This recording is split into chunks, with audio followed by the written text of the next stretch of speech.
Tuhan yang setia, sumber kekuatanku.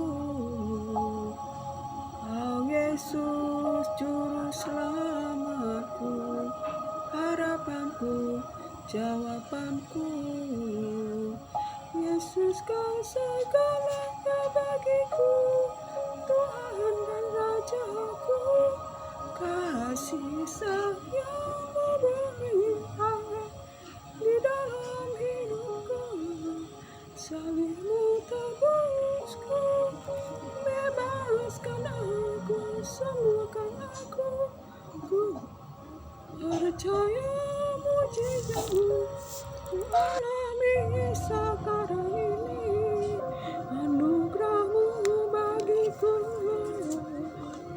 Tak sekalipun kau meninggalkan aku, kasih setiamu untuk selamanya. Shalom. Terpuji-pujilah Allah Bapa Tuhan kita Yesus Kristus, Allah sumber segala penghiburan.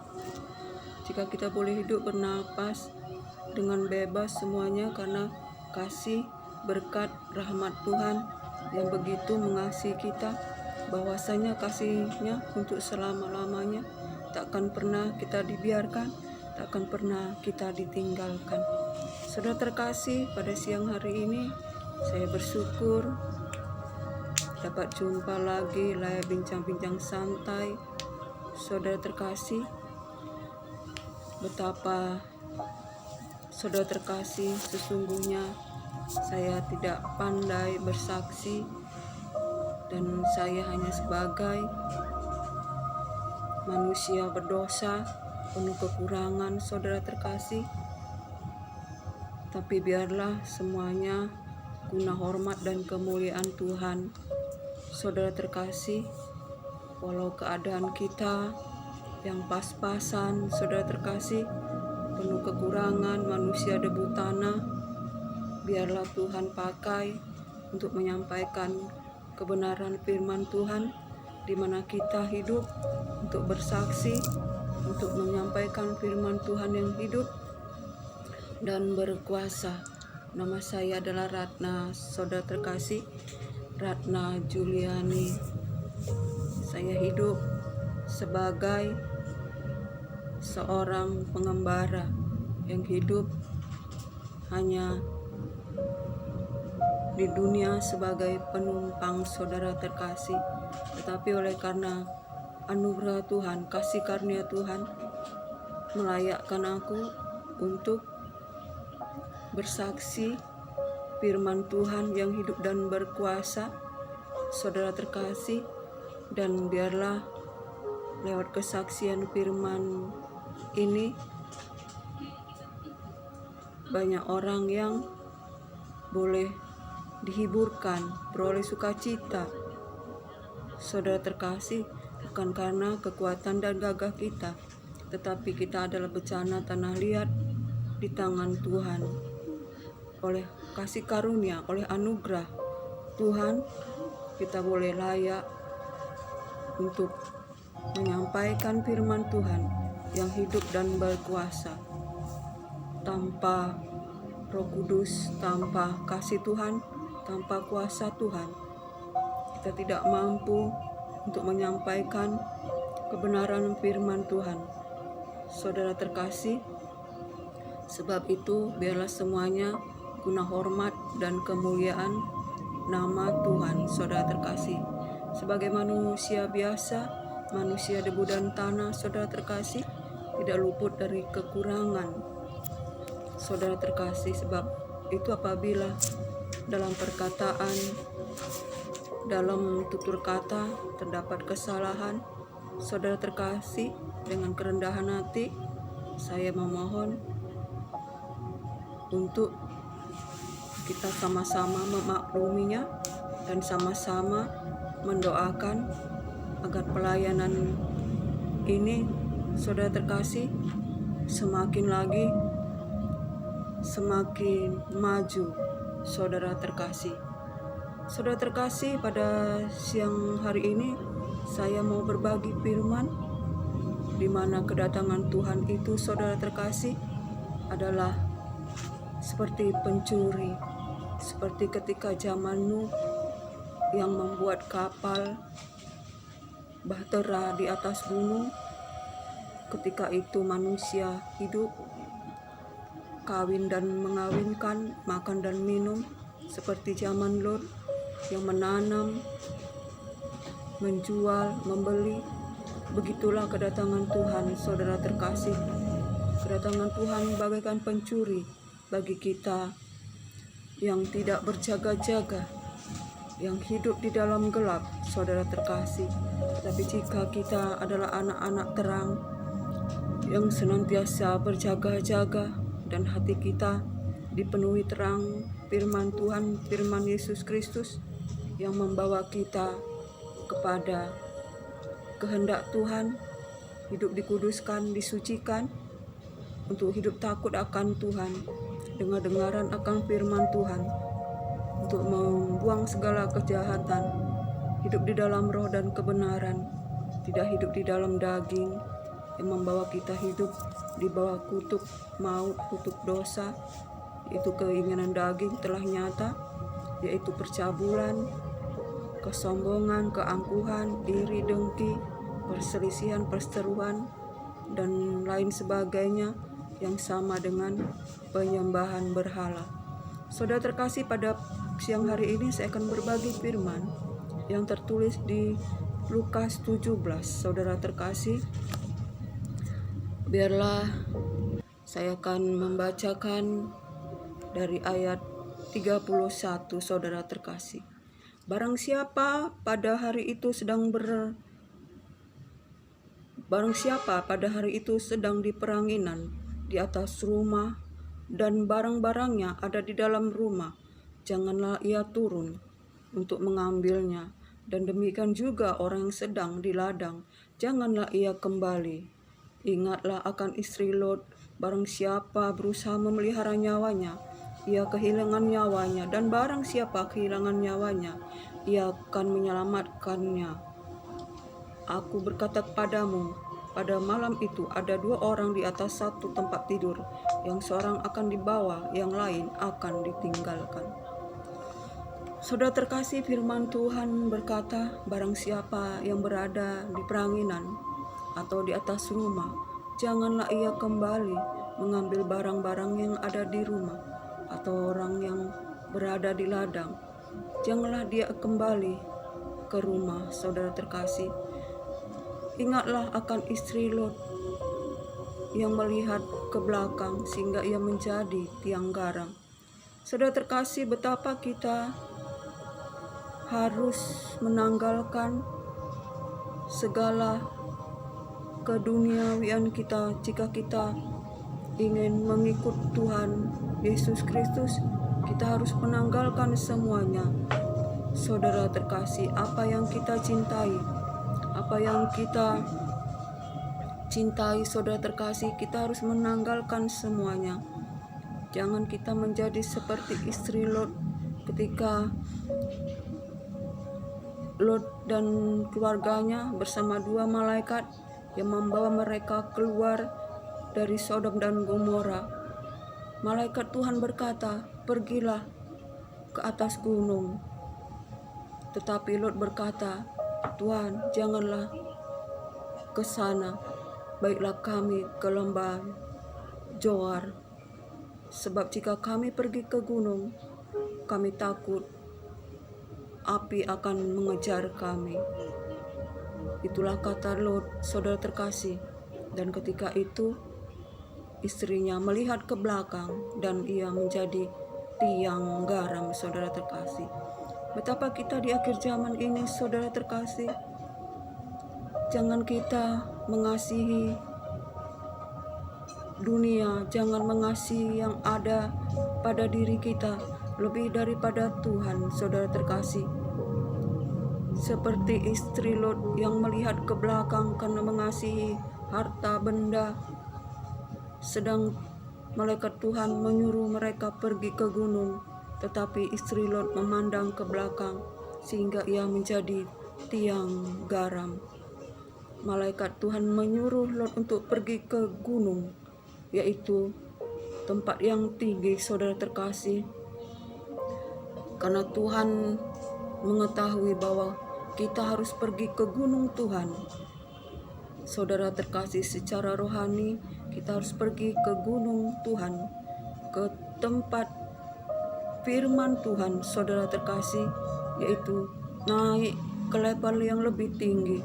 Tetapi Lot meminta untuk pergi ke lembah Yordan, saudara terkasih, sehingga saudara terkasih, malaikat Tuhan mengizinkan. Tetapi apa yang terjadi? Mereka, Lot dan kedua anaknya, hidup di lembah Yordan ketika bencana itu selesai, saudara terkasih. Mereka hidup kembali di dalam daging, saudara terkasih. Mereka memikirkan perkara-perkara kawin mengawinkan, saudara terkasih. Sehingga apa yang terjadi ketika mereka berada di lembah itu, saudara terkasih, anaknya berpikir bahwa mereka menginginkan agar Lot mempunyai keturunan kembali, tetapi karena tidak ada laki-laki di situ, maka kedua anaknya memberikan Lot minuman, sehingga Lot itu pun mabuk dan tidur bersama anaknya, saudara terkasih, sehingga anaknya itu mengandung dan melahirkan anaknya Lot, sehingga kedua anaknya itu melahirkan, yaitu keturunan Moab dan Bani Amon. Saudara terkasih, begitulah kita. Jika kita tidak mau naik ke gunung Tuhan, ke tempat firman Tuhan, hidup di dalam roh dan kebenaran, maka kita hidup dalam nafsu, kawin mengawinkan, makan minum, membangun, menanam, saudara terkasih. Kita berputar-putar di sekitar kehidupan, keinginan-keinginan daging, saudara terkasih.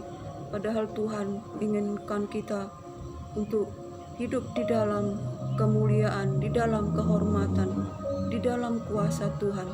Kita dipulihkan untuk menerima kerajaan Tuhan, saudara terkasih. Sebab itu, saudara terkasih, Paulus berkata kepada jemaat Galatia, "Siapakah yang mempesona engkau? Bukankah Yesus Kristus yang telah tersalib itu yang termatrai di hatimu, di pikiranmu? Apakah engkau menerima Roh Kudus itu oleh karena hukum Taurat ataukah Injil? Masakan kamu yang telah memulai dengan roh dan mengakhirinya dengan daging?" Itulah kata Paulus kepada jemaat Galatia. Oleh karena jemaat Galatia yang telah memulai dalam roh, oleh karena roh Tuhan yang berlimpah-limpah diberikan kepada jemaat Galatia dan mujizat-mujizatnya yang nyata oleh Roh Kudus itu yang dibagi-bagikan bagi setiap umat yang percaya dan mengasihi Dia, yang hidup di dalam roh, hidup di dalam hadirat Tuhan, naik ke gunung Tuhan, menanggalkan segala keinginan daging, nafsu dunia, dan segala tipu daya dunia, hidup di dalam kasih karunia Tuhan, dalam pengenalan akan Yesus Kristus lebih sungguh, saudara terkasih. Begitulah kita, saudara terkasih, di akhir zaman ini kita harus menanggalkan segala kecintaan kita terhadap dunia ini, tetapi mari kita berfokus kepada Yesus Kristus Tuhan yang memimpin iman kita, yang membawa iman kita itu kepada kesempurnaan, saudara terkasih, kepada Allah, sehingga kita dibaharui hari demi hari, dikuduskan, disucikan, hingga kita serupa segambar dengan Yesus Kristus Tuhan, Anak Allah, saudara terkasih.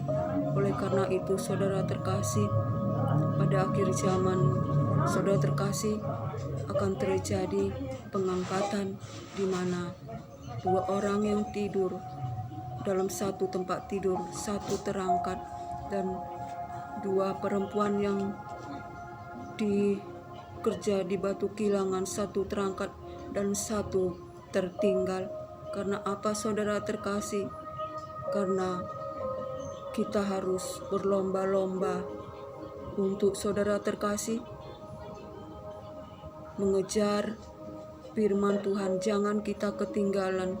Kita harus masuk kepada hari perhentian, di mana Allah pada hari ke-7 menciptakan langit dan bumi. Pada hari ke-7 Ia berhenti dan beristirahat.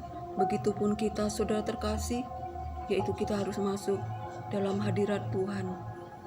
Masuk pada hari perhentian itu, saudara terkasih, di mana Allah itu berkuasa atas kita, dan kita masuk di dalam hadiratnya untuk menerima kemuliaan dan kemuliaan. Bahkan kita memperoleh mahkota jika kita hidup taat dan setia melayani Dia sebagai hamba. Saudara terkasih, yang selalu merendahkan hati, merendahkan diri, melayani Tuhan dengan sungguh, saudara terkasih. Sebab itu firman Tuhan berkata, siapakah Tuhan itu? Firman Tuhan berkata, di mana ada bangkai, di situ ada burung-burung memakani bangkai itu. Saudara terkasih, itulah Tuhan Yesus, dan itulah kita, saudara terkasih. Tuhan Yesus telah mati bagi kita, dan kita adalah burung-burung najar yang makan daging-daging, yaitu firman Tuhan, sehingga kita menjadi burung Raja Wali yang terbang dengan kekuatan sayap kita, terbang tinggi, saudara terkasih. Jika kita tidak memakan daging Tuhan, makan darah Tuhan yang telah mati bagi tebus dosa kita, saudara terkasih, kita tidak akan bisa terbang tinggi, saudara terkasih. Tetapi jika kita memakan daging Tuhan Yesus, memakan firman-Nya, saudara terkasih, kita akan menjadi Raja Wali yang terbang tinggi dengan kekuatan kedua sayapnya, saudara terkasih. Kita terbang tinggi melintasi langit biru dengan kekuatan firman Tuhan, saudara terkasih. Sebab itulah firman Tuhan berkata, orang yang menanti-nantikan Tuhan, ia mendapat kekuatan baru. Ia seumpama Raja Wali yang terbang tinggi dengan kekuatan kedua sayapnya.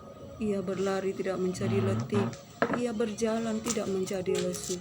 Begitulah kita, saudara terkasih. Kita yang menanti-nantikan Tuhan tidak akan menjadi letih, tidak menjadi lesu, saudara terkasih.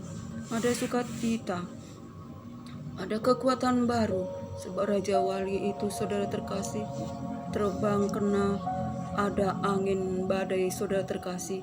Dengan adanya badai, ia mengepakkan sayapnya lebih tinggi lagi, sehingga ia melintasi langit biru. Begitulah kita, saudara terkasih, sebagai anak-anak Tuhan.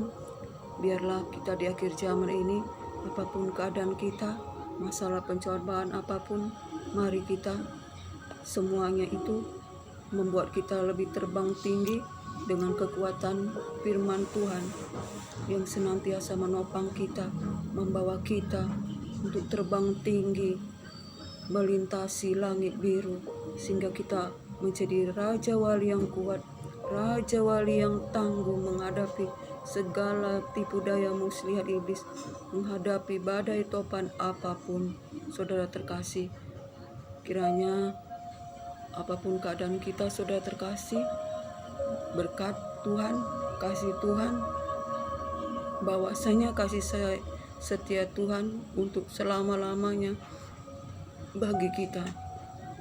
Takkan kita dibiarkan, takkan kita ditinggalkan, saudara terkasih.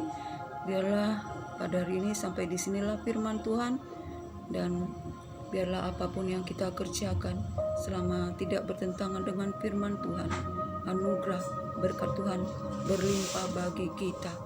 Sampai di sinilah firman Tuhan, dan biarlah berkat anugerah dari Allah Bapa, cinta kasih dari Yesus Kristus Tuhan, dalam persekutuan manis, dalam penghiburan kuat kuasa Roh Kudus, menyertai kita sekarang sampai selamanya. Shalom.